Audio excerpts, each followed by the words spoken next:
Ano ba yung kinabubuhay po ninyo? Kayo mag-asawa? Yung asawa ko po construction, nagbubuhat po ng semento. Hanggang ngayon yan, Opo, nanay? hanggang ngayon po. Tapos ako po, nagtitinda po ako ng ice candy kasi sa bahay lang po talaga ako. Kasi 24 oras po kasi bantayan yung machine ng anak ko. Pero dati po, ano trabaho? May trabaho kayo dati? Opo, may ano po kami dati, tindahan po kami na sari-sari store po. Tapos po nag-o-online po ako dati. Yun po yung trabaho ko. Kumbaga po, hindi naman kami ano dati. Since nanganak nga po ako, ganyan nangyari kay Renzel. Bali, nagkabaon-baon na po kami sa utang. Kasi yung mga gamot po niya, bibili din po namin sa labas. Wala po lahat sa loob ng PCMC. Tinanong ko kanina si Nanay Cecil, siyempre tinanong ko sa kanya kung patingin kung ano bang dala niya, Nanay Rainsel. Dala-dala ni Nanay, pakita mo, Nanay Cecil. Yan si Rainsel, no? Hindi niya madala dito sa studio sa kadahilan ng nakakabit yung ventilator, kung tawagin niya, no? Yung ventilator nakakabit dyan kay Rainsel dahil pag tinanggal mo yan, hindi makakahinga si Rainsel.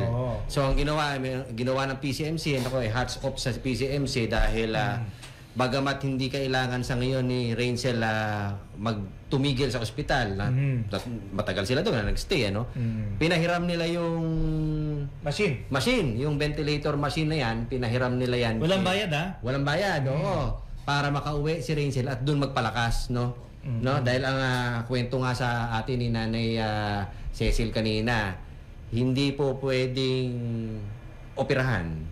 Candidate for lung transplant kasi yan si Rainsel. So, kailangan daw maging 7 years old muna siya. Kung ngayon ay ilang taon pa lang siya? 2. Matagal pa, 5 taon pa. Kailangan i-survive yung 5 years. Pagdadaanan ni Rainsel para maoperahan siya ng lung transplant. No? Sa kadahilanan, kailangan pag 7 years old, medyo develop na yung lungs, doon mas maganda siyang i-operahan ng transplant. Oo.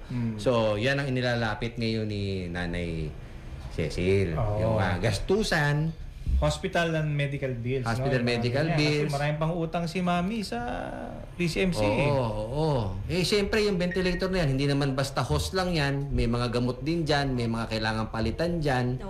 Yun ang magastos para kay Nanay Cecil. Yun ang magastos. So, magkano po ba, Mami, ang mga estimate na gamutan sa pang-araw-araw?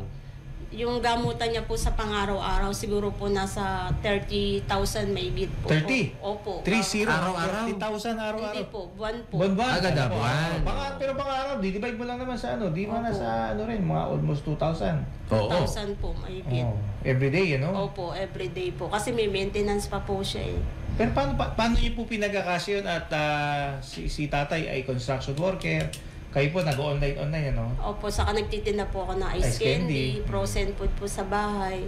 Yun po yung inaano ko po sa makatulong po sa kahit paano sa maintenance po ng anak ko. Kasi ilan po ba anak niyo? Matanong ka rin din. 5 po. Kala ko isa lang. Bunso 5? po siya, opo. So yung 5, ilang taon na po yung pinakapanganay? 21 po. So nakakatulong na po siya? Nag-asawa na po yung panganay ko Aga. So may kanyang buhay na. Opo. Yung sumunod po sa kanya, Grade 10 po, scholar. Scholar. Opo. Very good po. Yung susunod, Grade 2 po. grade 2. Yung sumunod, Hindi pa po nag-aaral. Hindi pa. 4 years old po. Ito, tas siya po. siya ang bunso. Siya Si na Rainsel bunso ang bunso. Oo. Hindi man na pala anak ni Mami, no? So, yung panganay nag-asawa na. So, sa madaling salita, pero paano sila napunta rito sa Ako Bicol din? Sa, sa Kongreso? Paano niyo po nalaman yan?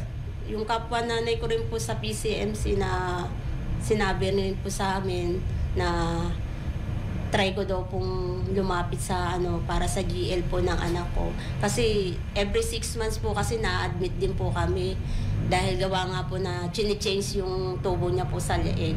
May expiration po kasi yun. Yes. Yung tracheostomy niya. So, bali po, nag-iipon na po ako ng GL para kung ma-admit man po yung anak ko, meron po akong ibabayad po sa... May pangbangga kayo dun sa gastos. gastusin po ng anak ko. May pang-offset kayo. Opo. So, yun ang nilalapit. Talagang partner, kumbaga sa yung masikip ang daan talaga nila. Talagang Totoo.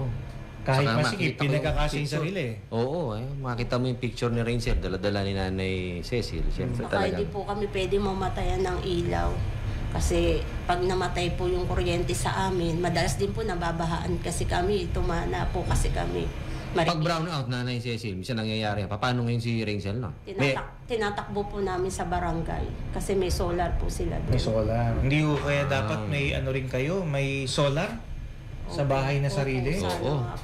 Pwede nating tingnan niya, partner ng solar, ano? Pwede na natin pa-check yan sa ating mga Bicol staff, no? Oo, Ella. Puntahan natin, no? Check nyo nga yung solar kasi para pag nawala ng kuryente sila, no, para makita. Kasi solar daw kailangan, ha? Smile sila eh.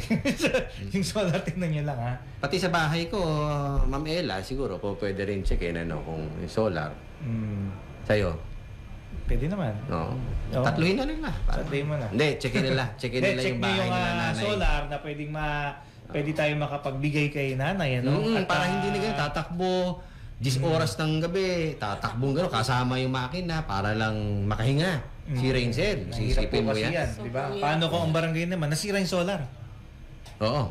Diba? Saan mo dadalhin ngayon? Sa ospital na po. May oras ba yun? Pag gano'n, gano'n kalayo kayo sa Yung paghinga. Yun nga po eh. Habulin po talaga namin yung paghinga. Inaambubag po namin siya. Pero May ambubag naman kayo. Opo, pero hindi ganung pumapasok. Malakas. Nahirapan pa rin eh. Hirapan po talaga. Marunong kayo mag-ambubag. Opo, tinuruan po. Tinuruan kayo. That's good. Galing ang PCMC, ha? Talagang ano yan. Hats off PCMC ha. Galing ha. Ayos Galing. po yan, ha?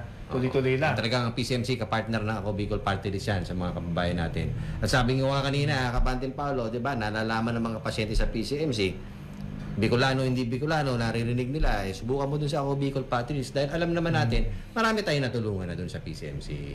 So ito, patuloy pa rin tumutulong tayo dyan. Tulad yan si Rainsel. So, Kapantin Paolo, ano ang masasabi mo kay ano? So yan po, Mami. Yan ang nilalapit niya. Oo. Ramdam na ramdam po namin kasi ramdam na ramdam din sa inyo yung inyong pinagdadaraanan, ano, yung pang-araw-araw na sinasapit at siyempre gastusin di ba? So hindi po kayo nagkamali at hindi sila nagkamali dito kayo i-repair dahil diyan po tutulungan namin po kayo doon sa inyong nire-request na mga expenses, no? 30,000 every month ang sinasabi ni Nanay Cecil. Oo. Kailangan niya. O ilang kaya natin bigay no sa every month? O kahit 4 months. Pwede? Oo. Sige. 4 months, tutulungan ka ng Bicol Party List. For the next 4 months, no? Oo. Tutulungan ka para wala kang intindihan ng 4 months, di ba? Opo. Tapos yung maghahanap po kami ng solar, ha? Para Ay, naku, matulungan sir. kayo sa Thank you bahay po at talaga. actually bira naman mag-brownout pero minsan sa tumana kasi pag bumaha, partner, doon nagba-brownout dyan. Opo, Namamatay lahat ng electricity kasi baha. Baha po. So, siyempre, panahon ng bagyo ngayon, mamadali po natin yan, ha? Nahanap po kami para matulungan kayo doon, ha? Thank you po, Tulungan sir. ka ng ako Bicol, ha? Expenses, medical, gastusin, and solar. Ha? For 4 months, ha? Medical expenses mo for 4 months plus solar, no?